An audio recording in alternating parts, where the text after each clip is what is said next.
Hello, I am reviewing two games from a recent USCF Rapid rated event. Well, let's just jump into it. I will try to keep the commentary beginner friendly as best I can, and of course, please bear with me. I'll just be doing this on the fly.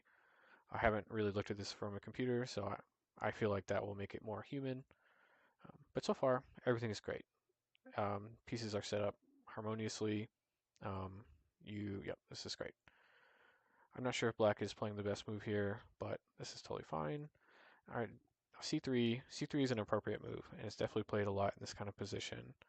But I'm not sure if it was the strongest move. There are pieces yet to be developed on the queen side that we could have taken some time to do. There was the bishop C2, in which case if black takes, then you take back with your knight, and you're much more developed than you were just a few turns ago. There is knight C3, which is great. When you put yourself into a pin, you do have to be cognizant of any potential kind of double attacks or tactical continuations, but I don't see a single way to punish and attack the knight c3, the knight on c3 in any kind of way. Just something to consider. I think c3 was still a good move, and you force it back. Um, Black has now set up kind of the fried liver attack, but since you've done such a good job of developing your pieces, you can always castle in reply. I think d4 might have been a little premature. Opening up the center before you've castled is inviting a little bit of trouble. It's not a bad thing. In this case, it does drop the piece on e4, but not the worst. So taking back with the knight, I'm not sure it was the strongest move. I think if you had taken back with the c-pawn, that would have been a little bit stronger. The c-pawn is defended enough times, and if you had taken back with the c-pawn, I think it would have been, oops, sorry, I think it would have been a little easier to punish, or yeah, let's say to punish black if they were to try to go for this. But if, yeah, since you gain that tempo with cxd4, you can further kind of defend your pieces and have initiative. But that didn't happen. In the game, we took back with the knight, which is not the worst move in the world, but there may have been something better. Actually taking with the knight is very risky. There's an open file, both kings are encastled, and while castling was played, I think maybe you could have tactically kind of complicated things. This would be the first move I would consider. It's immediate, it pins the knight. Black can protect the knight, but you can, keep going. You can take an attacker off your knight because when you move your queen, you took a defender off your knight. So this is not too bad. But unfortunately, I do think black is just able to get out of it. And if you were to play bishop b5, it's almost forced to take because there's just so many attackers and so few defenders. But in this line, you know, your pieces are mostly out. You've got a nice knight, and yes, if they do take, you have an isolated d-pawn, but it's really not the end of the world. If they were to not take, this pawn is hanging, so they have to deal with that. And by taking, black does give up the bishop pair, which is useful, but not the end of the world. So in the game, I'm not really sure why black chose this move. It seems to waste the tempo. They've moved this bishop a few times now. Once, twice, 3 times. Bishop b4, bishop c5, bishop b6. That's a lot of moves.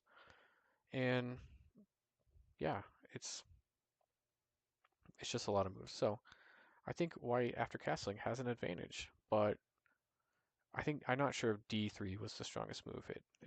E2 I think pins the knight, sets up f3 if that was calculated. But it does attack this knight, and that's pretty good. So in the game, the opponent played queen h4, not really threatening anything here. You can't take this. There's just not enough attackers, and I think there are better ways to defend this knight, probably with a pawn, or I'm not really sure. But unfortunately, I don't have the rest of the game, but I just wanted to go over some of the opening things. I think there's just a few potential ways, just some ideas. Probably not knight f5, but an idea is you have to kick the queen off of this row. Okay, moving into the next game. I have a little bit more of the game. Let's just jump through it. Okay, yeah. Playing knight c6 first would have been good. It would have stopped the e5 pawn, or the e4 pawn from becoming e5. And I know that moving your knight towards the center looked probably pretty appealing at the time, but it's just so easy to kick. Something to consider. Unfortunately, this is played in a lot of situations, but since this diagonal's not open, it just blunders. The best move was probably just to put it back. It happens. It's not the worst thing in the world. At least you get to keep playing. As we hear, the knight just gets kicked around and moves to an unsafe square because, well, it just doesn't have any safe squares. Hard to see. Hard to see, and totally normal. We'll just go through this. It is very scary to see that your opponent has a piece on your side of the board, and I think it's pretty natural to want to kick it. I think something, yeah, so I can see why this happened. It does, there's a lot of downsides. It does really open things up before you've castled and let things go, but at the very least, you're not losing immediately, so that's nice. Though this is, in my opinion, a very scary situation. Through the actual game. Sorry. Okay. I'm not really sure why your opponent didn't take. I think that would have probably been pretty strong, but maybe not. Just going through some forcing lines. Yeah, so maybe things are okay.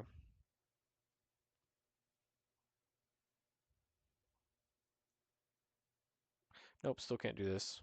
Oh, sorry. And your knight, the white's knight, or sorry, white's queen would be pinned.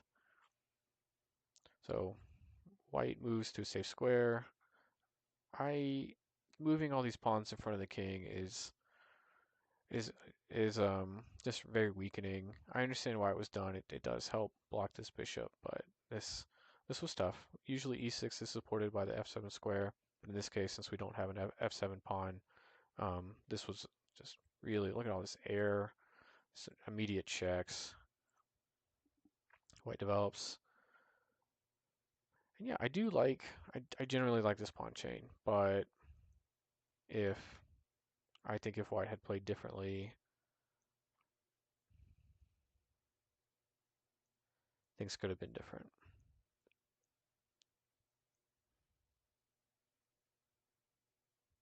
Yeah, maybe not a trap, take back with the bishop, but if black were to take back with the queen, you could pin, but that is not concrete. So there's just like a lot of action going on before the king has been castled. But back to the actual game, white did not take on passant, which maybe would have been a stronger move. Again, more pawn moves before black has castled.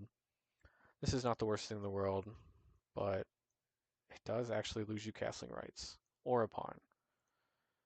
I think maybe you could get out of it here, but you're still down a pawn.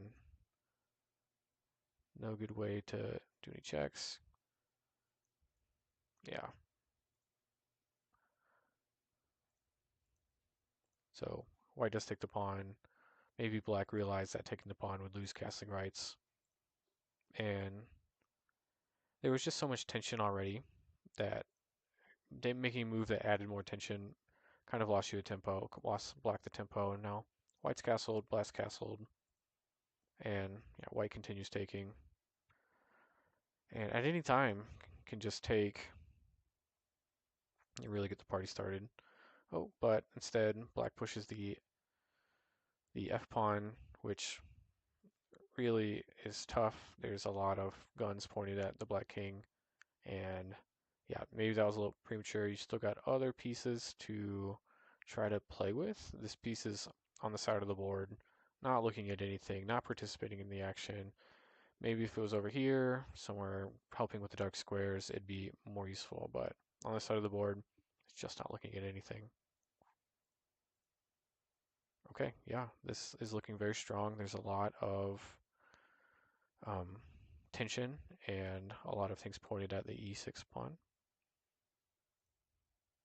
Okay, yeah, I think that was, I can see why EXD5 was played. Um, there was, yeah, there's so many things pointing at it while it's on e6, but unfortunately, white just has a very concrete follow-up that, yeah, really struggling to see how you don't lose a piece. But actually, it's worse than that. No, it's not. Okay. Well, it's still pretty bad. You have to, yeah, just to avoid being checkmate. But we still got this.